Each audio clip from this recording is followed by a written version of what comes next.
You know what? This game was exactly what I needed.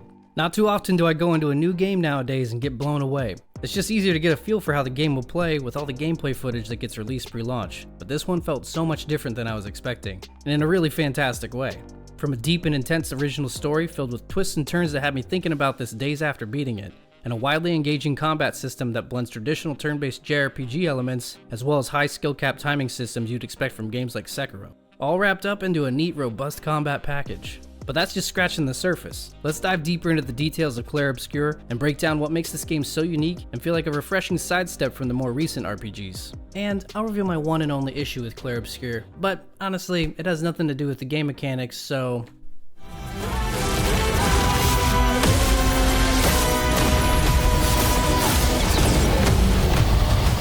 Let's get the boring stuff out of the way first. For those of you on PC and Xbox, this one's included with Game Pass. Otherwise, it's only $50. Which, once you play this game, there's no way this couldn't have been worth AAA pricing. So I love that they could do this for the players. And big props to Sandfall Interactive for putting together such a beast of a game with such a small team. I played on the PS5 in balance mode with little to no issues. Some frame dips, but no crashing, so not too bad. It took me roughly 30 hours to get through the main story, but even after that, I'm still playing, having a ton of fun with different skill combinations and exploring the leftover side content I missed. And there's a new game plus option to jump into as well. Now I'm gonna do my best not to give any spoilers. Maybe a few late game battle sequences, but nothing to ruin the story, because... It was a good one! Clair Obscur Expedition 33 is a beautiful game, with a setting inspired by the French Belle Époque era, accompanied by an incredible soundtrack that had me humming while I was roaming that gorgeous cursed world. And these zones are absolutely incredible, with super high fantasy and large scale that's just begging to be explored.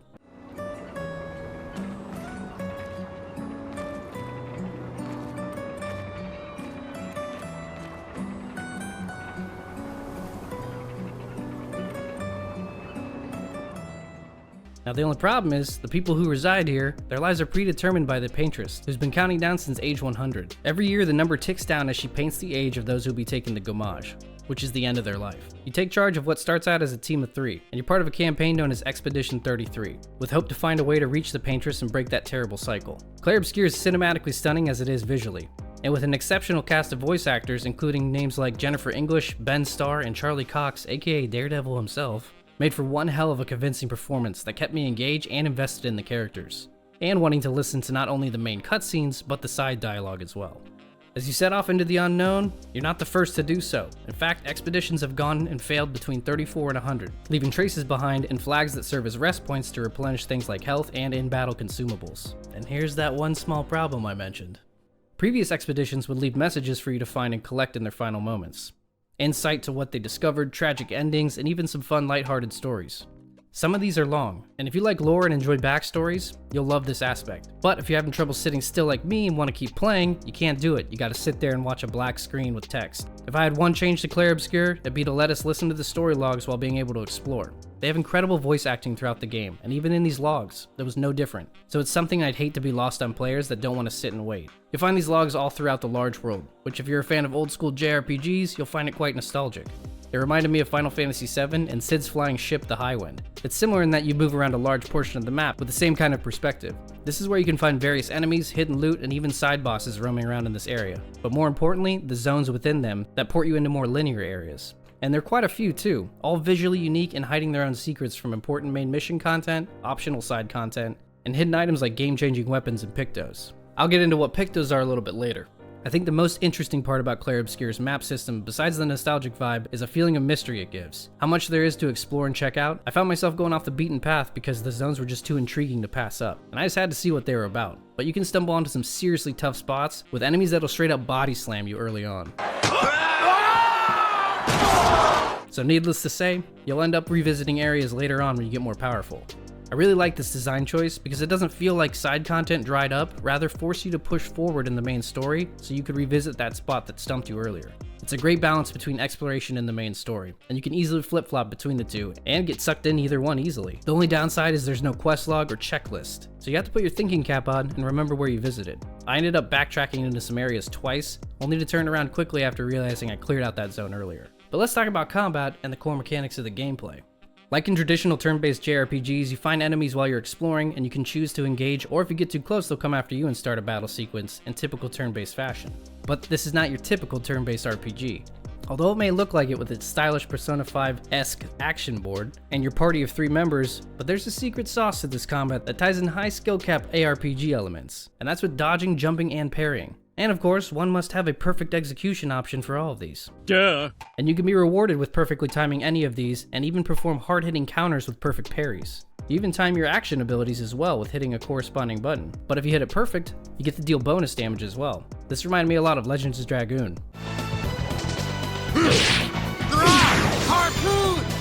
Which now I need to mention to all those who have poo-pooed turn-based RPGs. Even though I like many gaming genres, including turn-based and ARPGs, out of all the games I've played, I would bet my money on this one taking in those ARPG fans.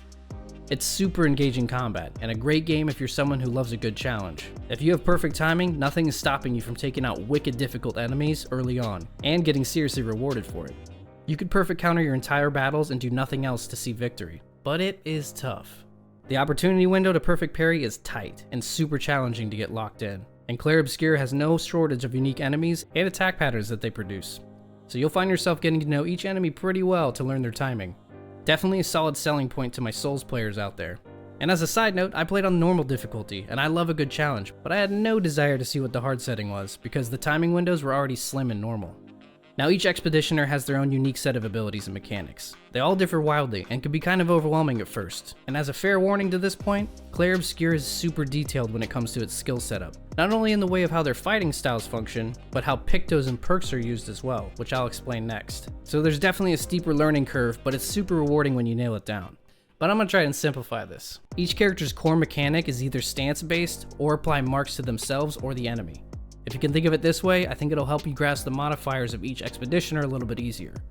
Depending on your stance or mark, these can modify your skill's damage and add additional bonus perks when you use an ability. And as a tip, skills will be highlighted yellow if there's some kind of modifier that boosts the ability, so keep your eyes peeled for that when you first start out. It could help you make a correlation as to why it's modified, and there's no time limit when it's your turn, so you can take as much time as you want to analyze your skills and plan accordingly. Each Expeditioner has 6 skills equipped at any time, and each have their own skill tree that you'll spend talent points in while you level up. Now nothing in these skill trees are passive abilities, they're all active abilities, and cause you to use a turn to activate. Passive perks and traits are where these pictos come into play, and there are a ton. This is probably the most overwhelming aspect of the game by far, but those who are used to deep skill trees from ARPGs and MMOs will find comfort in the amount of customization and builds you can put together.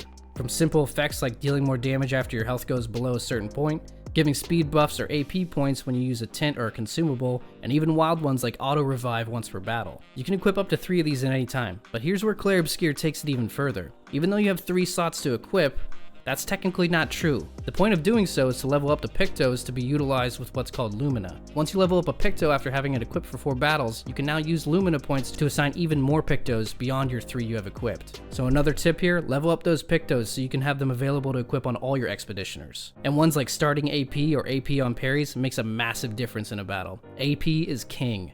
Alright, I suppose I should apologize for the slight tutorial back there, but I want to make sure anybody contemplating buying this game understands how deep the combat system is. So yeah, Clair Obscur Expedition 33 blew my mind. This game didn't just meet my expectations, it straight up blindsided me in the best way possible. It's bold, it's beautiful, and it doesn't hold your hand. It's the kind of game that sticks with you, and one I'll be firing back up down the road, just to experience that story again.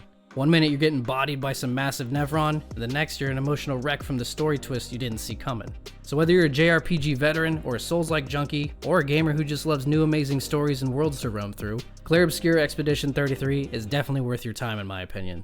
Like I said, I'm still playing, and I plan on going for Platinum because I want to squeeze every bit of content out of this bad boy. So let me know your thoughts in the comments. Did it hit you like it hit me?